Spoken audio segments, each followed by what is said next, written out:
the dark history behind France.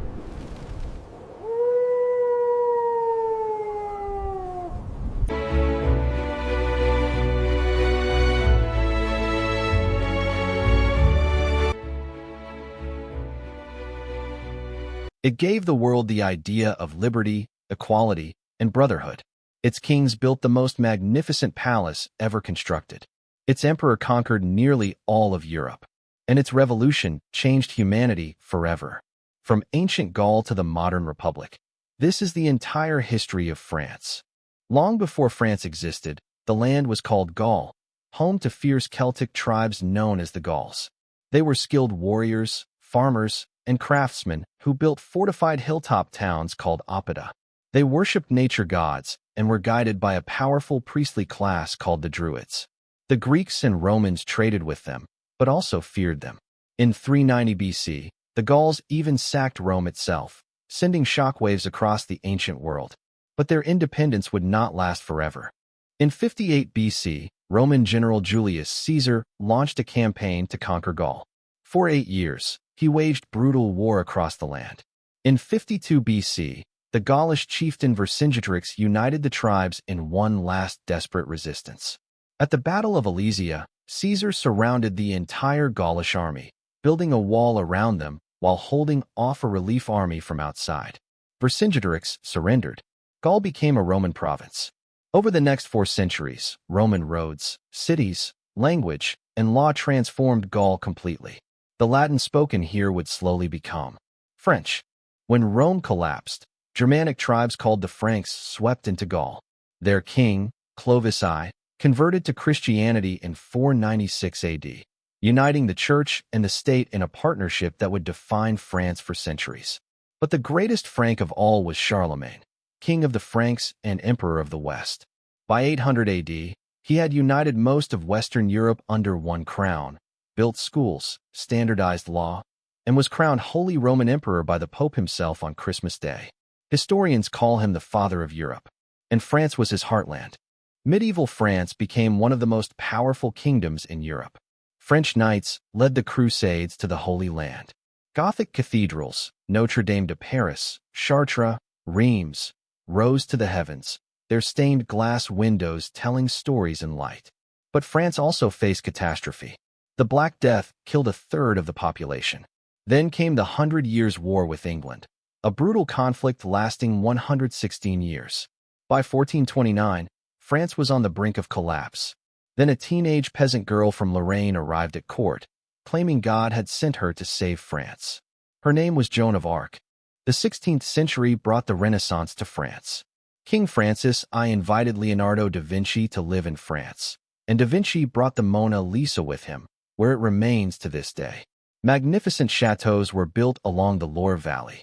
But beauty masked brutal conflict. Protestant Huguenots clashed violently with Catholics. On St. Bartholomew's Day in 1572, thousands of Protestants were massacred across France in a single night.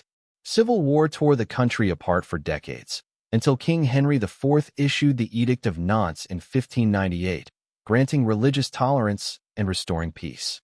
In 1643, a 4-year-old boy became King of France.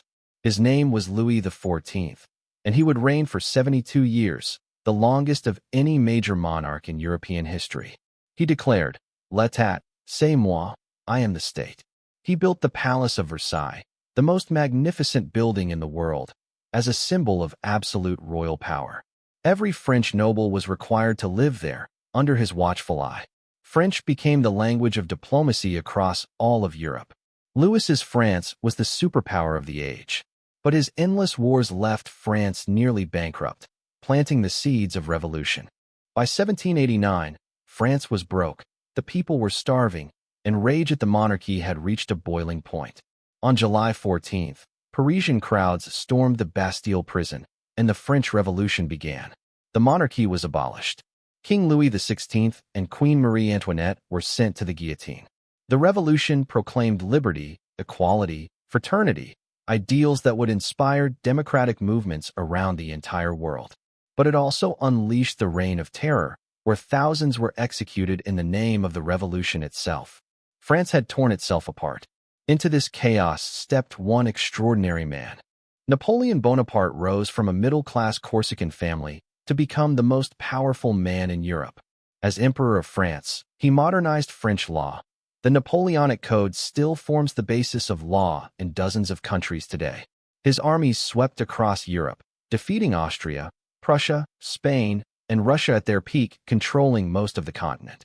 He spread revolutionary ideals of law, rights, and nationalism wherever he marched. But hubris destroyed him.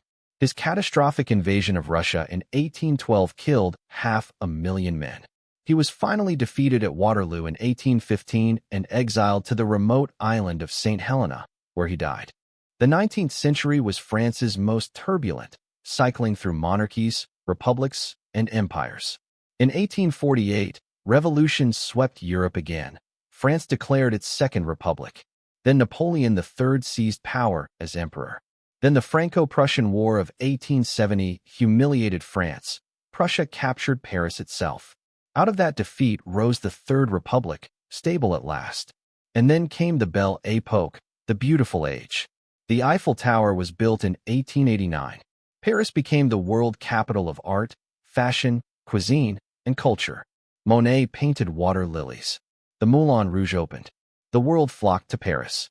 World War I devastated France more than almost any other nation.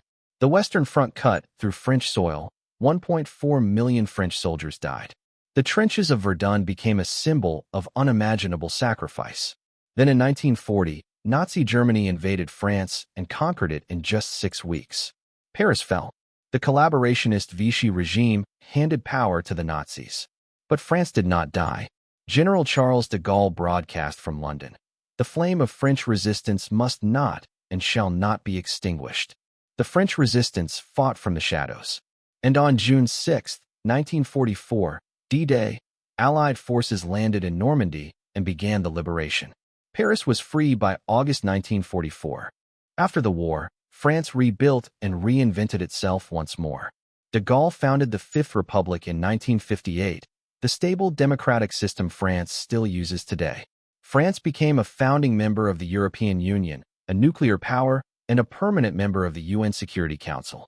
Today, France is the world's most visited country. Over 90 million tourists each year come to see the Eiffel Tower, the Louvre, the French Riviera, and the vineyards of Bordeaux.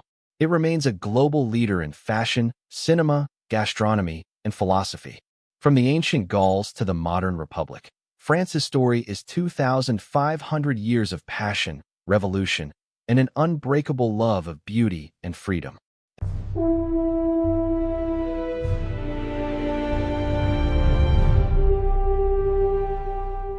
And that story continues. If you enjoyed this video, subscribe for more world histories. À bientôt.